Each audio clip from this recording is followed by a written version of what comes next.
The winter wind swept across the flat Nebraska plains on a freezing morning in December 1943, as Lieutenant Hiroshi Tanaka stepped off the train at Camp Atlanta near the small town of Holdrege. He had expected barbed wire, guard towers, and the harsh treatment he had been told Americans reserved for captured enemies. Instead, he found himself staring at rows of well-built barracks, recreational facilities, and American soldiers who nodded politely as they directed him and his fellow prisoners toward their new quarters. The 27-year-old naval aviator, shot down over the Pacific 8 months earlier, carried with him the absolute certainty that he would face brutal conditions, starvation, and possibly execution.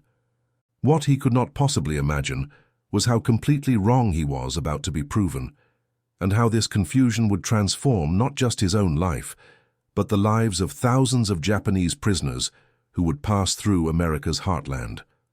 Before we dive into this story, make sure to subscribe to the channel and tell me in the comments where you're watching from. It really helps support the channel.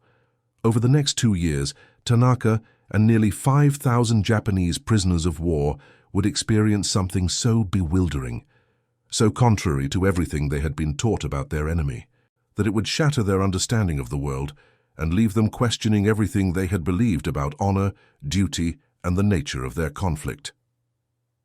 The journey that brought these men to the American Midwest began in the brutal island campaigns of the Pacific Theater.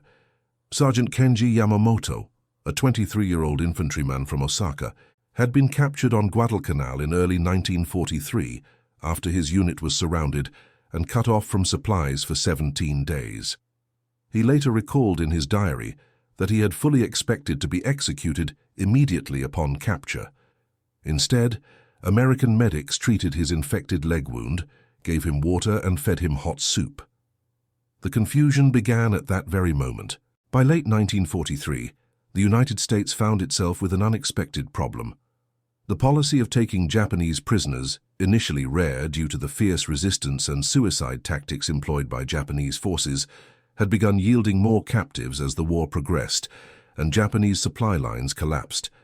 The War Department needed facilities to house these prisoners, far from the coasts and away from potential rescue or espionage opportunities.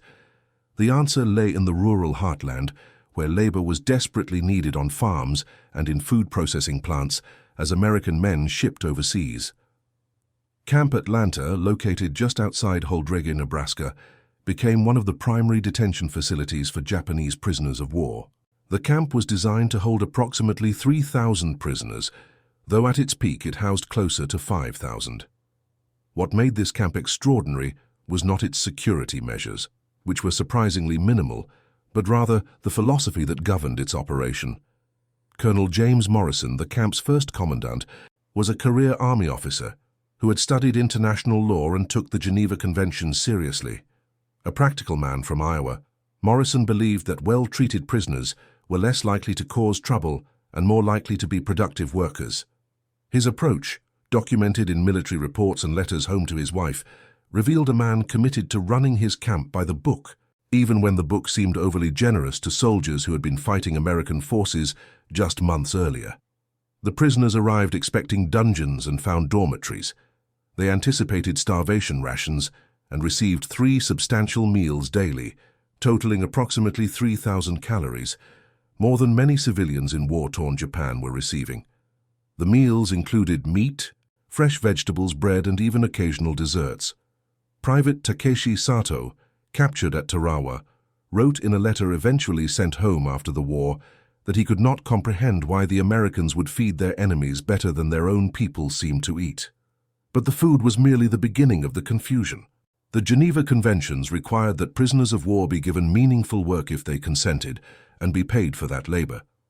The U.S. government paid prisoners 80 cents per day for their work, issued in camp scrip that could be used at the camp canteen.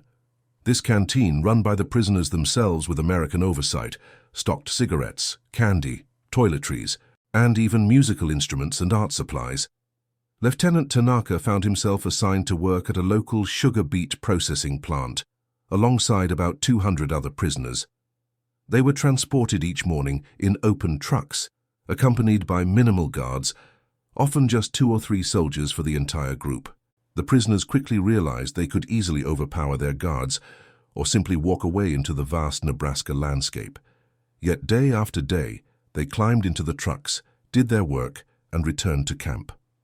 The reason for this compliance would become a source of endless discussion among the prisoners themselves. Corporal Masao Fujimoto, a former schoolteacher from Kyoto, began keeping detailed notes of his experience, documents that would later provide historians with invaluable insights into the prisoners' psychological state. He wrote that the biggest shock was not the physical conditions, but the behavior of the American civilians they encountered. Farm families would sometimes bring extra food to the work sites, home-baked pies or sandwiches, offered with smiles and broken attempts at Japanese greetings. Local children would wave at the trucks carrying prisoners. Church groups donated books and sports equipment to the camp. This kindness created a profound cognitive dissonance. The prisoners had been taught that Americans were savage, materialistic barbarians who valued nothing but wealth and would show no mercy to their enemies. Instead, they found themselves in a country that seemed to operate on principles of fairness and human dignity, even toward those who had been trying to take American lives just months before. The camp itself operated with a remarkable degree of prisoner self-governance. The Japanese prisoners maintained their military hierarchy, with officers generally separated from enlisted men, as required by the Geneva Conventions. Within the enlisted men's compound, prisoners elected representatives who coordinated with American administrators on matters ranging from work assignments to recreational activities. These representatives, like Sergeant Yamamoto, found themselves in the surreal position of negotiating with their captors as if they were equals in some strange diplomatic exchange. The recreational facilities at Camp Atlanta included baseball diamonds, volleyball courts, and areas for traditional Japanese sports like sumo wrestling. The prisoners organized leagues and tournaments, with American guards sometimes serving as umpires or spectators. The camp library held over 2,000 books, including many in Japanese, acquired through the Red Cross and religious organizations. Prisoners could take classes in English, agriculture, mechanics, and other subjects, taught by fellow prisoners with expertise in these areas. Perhaps most bewildering was the religious freedom granted to the prisoners. Buddhist and Shinto services were permitted, with prisoners constructing small shrines with materials provided by the camp administration. Christian missionaries were also allowed to visit and proselytize, leading to a small but growing number of conversions among prisoners who had begun questioning everything they had been told about America and the world. The work assignments brought prisoners into direct contact with Nebraska farm families facing severe labor shortages. The Holdrege area was prime agricultural land, producing wheat, corn, and sugar beets, essential to the American food supply. With so many young men serving overseas, farms desperately needed workers. The prisoners provided that labor and, in the process, formed unexpected relationships with the enemy population. The Henderson family farm, operated by 60-year-old Robert Henderson and his wife Martha since their 3 sons enlisted, employed 15 Japanese prisoners throughout the harvest seasons of 1944 and 1945. Martha Henderson later told a local newspaper that she had initially been terrified of the prisoners, expecting them to be monsters. Instead, she found young men who worked hard, showed respect, and seemed grateful for the occasional cold lemonade she would bring to the fields. Robert Henderson noted that several of the prisoners were more skilled farmers than his own sons had been, understanding crop rotation and soil management in ways that impressed him. Private Sato was one of the prisoners assigned to the Henderson farm. His diary entries from this period reveal a man struggling to reconcile his understanding of duty and honor with the reality of his situation. He wrote that he felt shame at being captured, yet gratitude for being treated humanely. He had expected to die in combat, yet found himself planning what he might do after the conflict ended. The cognitive dissonance was overwhelming. The winter of 1944 brought particularly harsh weather to Nebraska, with temperatures dropping below 0 degrees Fahrenheit and snowstorms that could bury a man in minutes. The prisoners, issued proper winter clothing, including heavy coats, boots, and gloves, continued working when conditions permitted. Several incidents during this period highlighted the strange relationship developing between captors and captives. In January 1945, a blizzard struck, while a work detail of 30 prisoners was at a farm 15 miles from camp. The roads became impassable, making return to camp impossible. The farm family, the Williams clan, made space in their barn and house for the prisoners and their 2 guards to wait out the storm. For 3 days, enemy soldiers and American civilians sheltered together, sharing meals and warmth. Private Ichiro Nakamura later wrote that Mrs. Williams reminded him of his own mother, fussing over whether the men had enough blankets and hot food. The experience left him profoundly confused about who the enemy actually was. Colonel Morrison documented numerous escape attempts during the camp's operation, though the term escape attempt proved somewhat misleading. In most cases, prisoners simply walked away from work details or failed to return from authorized trips outside the camp perimeter. Almost all returned voluntarily within 24 to 48 hours, often hungry and cold, having discovered that escaping into rural Nebraska with no resources, no knowledge of English, and distinctly Asian features made any sustained flight impossible. Morrison noted that the biggest deterrent to escape was not the fencing or guards, but the prisoners' own realization that they were better off in the camp than wandering the frozen plains. The one successful long-term escape occurred in April 1944, when 3 prisoners managed to reach Omaha with plans to somehow make their way to the coast and back to Japan. They were captured 4 days later, hiding in a freight yard, not by military police but by local police responding to reports of suspicious men trying to steal food from a grocery store. The 3 men were returned to Camp Atlanta, placed in isolation for 30 days as punishment, then returned to the general population. Their tale of the escape attempt, shared with other prisoners, emphasized not the cruelty of their recapture, but the fact that even ordinary American police officers had treated them correctly, providing food and medical checks before turning them over to military authorities. By mid-1945, as news of Japan's deteriorating position in the conflict filtered into the camp through officially sanctioned news sources and Red Cross communications, the psychological state of the prisoners began to shift dramatically. Lieutenant Tanaka, who had maintained strict military discipline and loyalty to the Japanese cause, found himself increasingly isolated as other prisoners began openly discussing the unthinkable. What if Japan lost? What would defeat mean for them, for their families back home, for their entire understanding of their place in the world? The camp administrators, aware of the growing tension, made a calculated decision to increase the information flow to prisoners rather than restrict it. Newsreels showing the devastation in Japan were screened, along with footage of the island campaigns and the overwhelming industrial might of the Allied forces. The intent was not to break the prisoners' spirits, but to prepare them for the reality that their country was facing defeat. The reaction among prisoners varied wildly, from denial and anger to resignation, and in some cases, a strange sense of relief.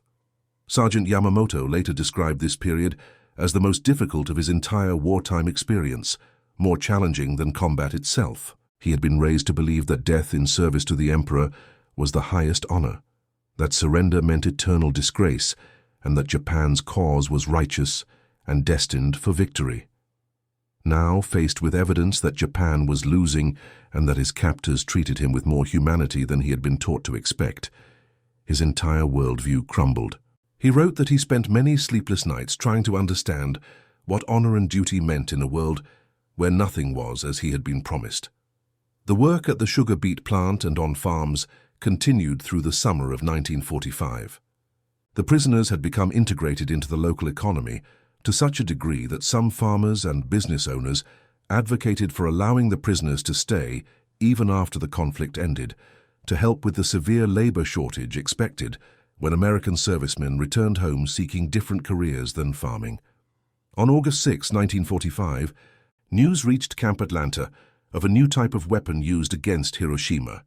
The details were vague, the devastation described as unprecedented. 9 days later, on August 15th, the prisoners gathered to hear a radio broadcast from Emperor Hirohito announcing Japan's surrender. For many prisoners, this was the first time they had ever heard the emperor's voice. The message, delivered in formal classical Japanese, acknowledged that the conflict had developed not necessarily to Japan's advantage and announced acceptance of the Allied terms. The reaction among the prisoners was complex and varied. Some men wept openly. Others sat in stunned silence. A few refused to believe the broadcast was genuine, insisting it was American propaganda.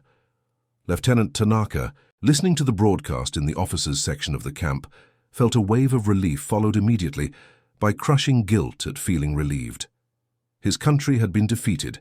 His military career was over, and yet he realized he was grateful to be alive and safe in Nebraska, rather than dead on some Pacific island.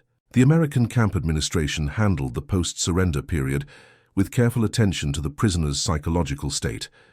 Colonel Morrison, aware that the sudden end to the conflict could trigger despair or violence, increased counseling services and allowed prisoners greater freedom to process their emotions in their own ways. Buddhist and Shinto religious services saw increased attendance. The camp's small Christian congregation also grew, as some prisoners sought new frameworks for understanding their place in a transformed world. What happened next surprised both the prisoners and their captors. Rather than immediate repatriation, the prisoners remained in Nebraska for months, in some cases over a year, as the complex logistics of returning hundreds of thousands of prisoners of war from facilities across the United States were organized. During this period, something remarkable occurred. The prisoners transitioned from captives waiting to go home to men planning their futures. Classes in agriculture, mechanics, English, and business expanded dramatically. Prisoners who had been farmers in Japan sought to learn American agricultural techniques to bring home. Others studied English intensively, recognizing that the post-conflict world would require international communication. The camp library acquired textbooks on democracy, economics, and American government, requested by prisoners wanting to understand the system that had defeated them. Private Sato began corresponding with Robert Henderson about the possibility of staying in the United States after his repatriation to Japan, if circumstances permitted. Henderson, impressed by Sato's work ethic and agricultural knowledge, offered to sponsor him. This correspondence, preserved in Henderson family archives, reveals both men grappling with complex emotions about former enemies becoming potential neighbors and colleagues.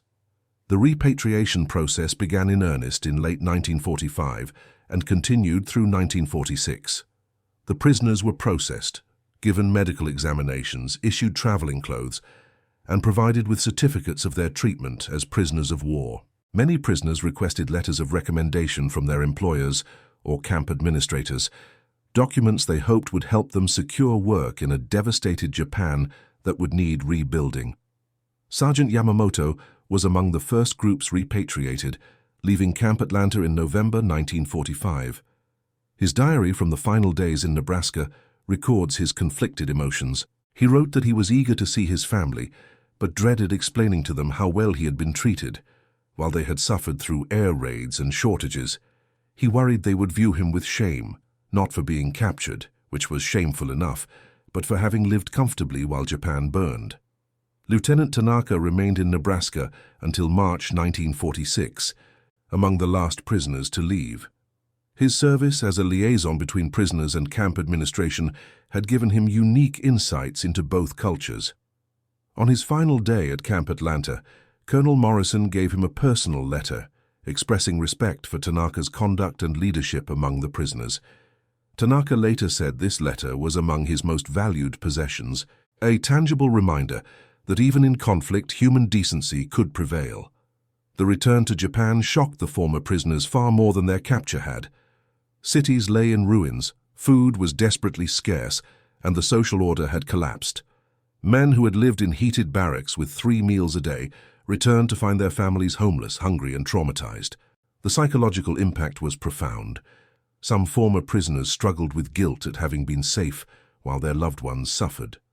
Others faced suspicion from civilians who viewed anyone who had surrendered as dishonorable, regardless of circumstances. Yet the experience in Nebraska had planted seeds that would grow in unexpected ways.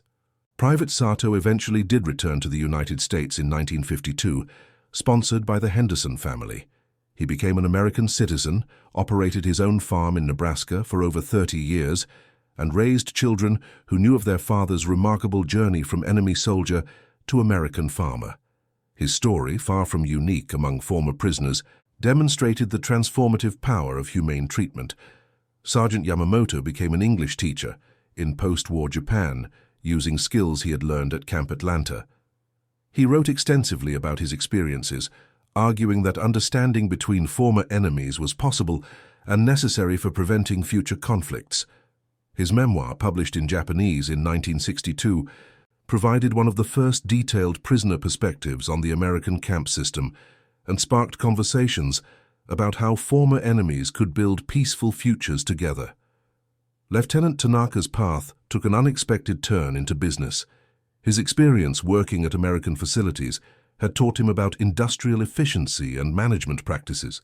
He applied these lessons in rebuilding Japanese industry, eventually becoming a senior executive at a manufacturing company that would later establish partnerships with American firms.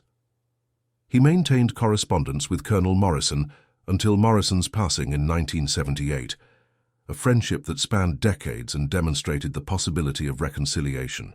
The confusion those Japanese prisoners felt upon arriving in Nebraska in 1943 was not merely about physical conditions or treatment.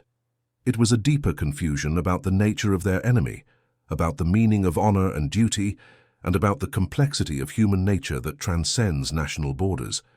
They had expected brutality and found humanity. They had anticipated death and discovered the possibility of life beyond conflict.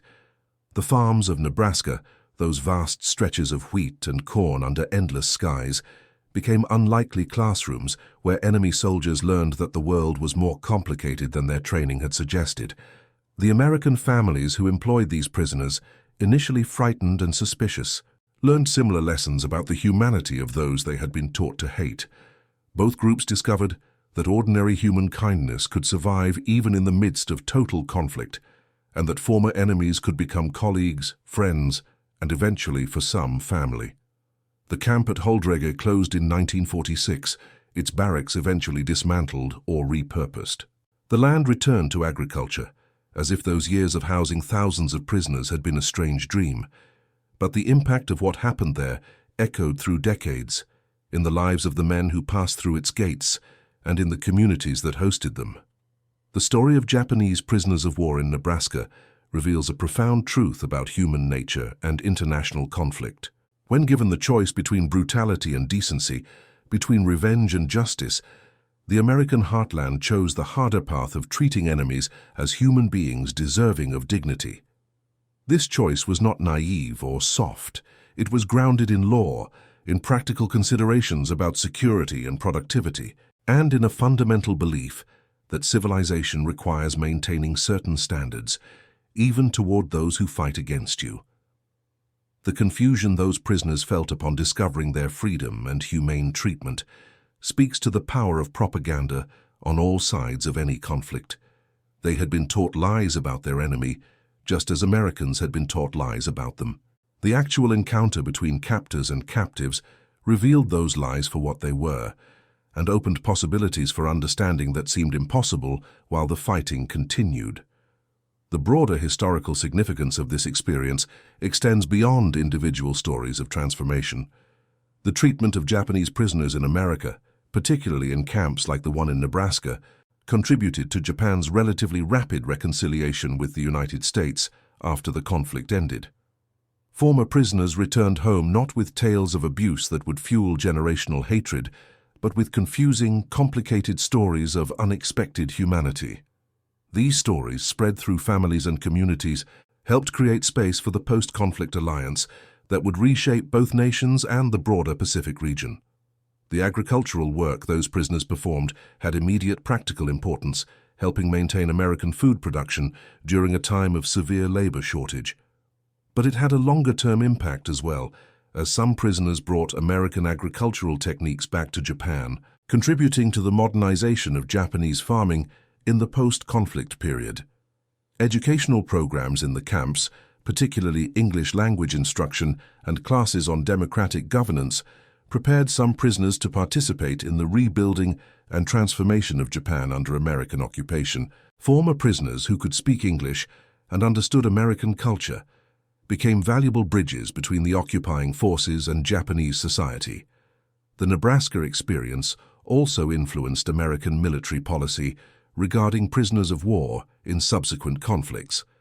The success of the humane treatment model, measured by low escape rates, high productivity, and successful post-conflict reintegration, provided evidence that respecting international law and prisoner rights was not only morally correct, but practically effective. For the communities of Nebraska, the presence of Japanese prisoners created lasting impacts. Children who had waved at trucks carrying prisoners grew up with memories that challenged simple narratives about enemies and allies. Farmers who had employed prisoners retained respect for their work ethic and agricultural knowledge. The experience demonstrated to rural Americans that people from radically different cultures could work together productively when treated with mutual respect. The contrast between the treatment of Japanese prisoners in American camps and the treatment of Allied prisoners in Japanese camps was stark and well documented. This contrast, while serving American propaganda purposes during and after the conflict, also reflected genuine differences in how each side approached the question of prisoner rights. The Japanese military, influenced by a code that viewed surrender as disgraceful, often treated prisoners brutally. The American military, constrained by law and democratic oversight, generally maintained standards despite public anger over Japanese attacks and treatment of American prisoners. This difference in treatment had profound implications for post-conflict relations. Japanese veterans who had been American prisoners could personally attest to humane treatment, making reconciliation psychologically easier. The absence of widespread prisoner abuse allegations against the United States removed what could have been a major obstacle to building the post-conflict alliance. The story of Japanese prisoners in Nebraska also illuminates the importance of leadership in determining how policies are implemented. Colonel Morrison and other camp commanders could have applied the Geneva Conventions minimally, providing only the bare necessities required by law. Instead, they chose to implement the spirit as well as the letter of international law, creating conditions that exceeded minimum standards. This choice, replicated in many American prisoner of war camps, reflected both individual character and broader American values about human dignity and legal process. The personal transformations experienced by prisoners like Tanaka, Yamamoto, and Sato were not universal. Some prisoners returned to Japan unchanged in their views, remaining bitter about their capture and the defeat of their country. Some struggled with mental health issues related to their experiences, but enough prisoners were transformed by their time in camps, like the one in Nebraska, that their collective impact on post-conflict Japanese society was measurable and significant. The confusion that gave this story its title ultimately represented the collision between propaganda and reality, between taught hatred and experienced humanity. When Japanese prisoners stepped off trains in Nebraska, expecting dungeons and found dormitories, expected starvation and found abundance, expected brutality and found fairness, their confusion was understandable. They had been prepared for the enemy of propaganda, but encountered the reality of a democratic society that maintained legal and moral standards even toward those who had fought against it. This confusion, uncomfortable and disorienting as it was for the prisoners, became the foundation for transformation and eventual reconciliation. By refusing to match enemy brutality with equal brutality, by maintaining standards of human dignity even for prisoners of war, the United States demonstrated the power of civilization to survive even the most total of conflicts. The prisoners of Nebraska, liberated from their propaganda-shaped expectations, discovered truths about their enemy and themselves that would reshape their understanding of the world. And that concludes our story. If you made it this far, please share your thoughts in the comments. What part of this historical account surprised you most? Don't forget to subscribe for more untold stories from World War II and check out the video on screen for another incredible tale from history. Until next time.